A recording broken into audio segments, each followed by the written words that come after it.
વડોદરાના સયાજીગંજ વિધાનસભામાં કાર્યકર્તાઓનું મહાસંમેલન યોજાયું, જેમાં ધારાસભ્ય કેયુર રોકડિયાના મતવિસ્તાર ગોરવામાં આયોજન કરવામાં આવ્યું હતું।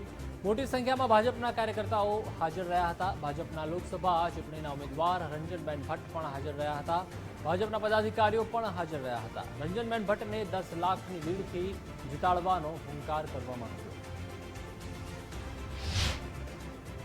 મારું ભારતીય જનતા પાર્ટીનું નેતૃત્વ અને ભારતીય જનતા પાર્ટીના કાર્યકર્તા એ અડીખમ સાથે રહ્યા હતા અને ચોક્કસ કાર્યકર્તા જે દિવસથી નામની ઘોષણા થઈ એ દિવસથી અડીખમ સાથે રહીને બૂથ સુધી જઈને કેવી રીતના અમારા પ્રદેશ અધ્યક્ષ આદરણીય CR પાટીલ સાહેબનો જે લક્ષ્યાંક છે એ લક્ષ્યાંક એટલે કે હું જે ગઈ 19માં જે લીડથી જીતી છું એ મારી લીડ તોડવાનું કામ મારા ભારતીય જનતા પાર્ટીના વડોદરા શહેરના તમામ નેતૃત્વ અને તમામ કાર્યકર્તાઓ દ્વારા કરવામાં આવી રહ્યું છે અને એ રીતે અમે નીચે સુધી કામ ચાલુ કરી દીધું।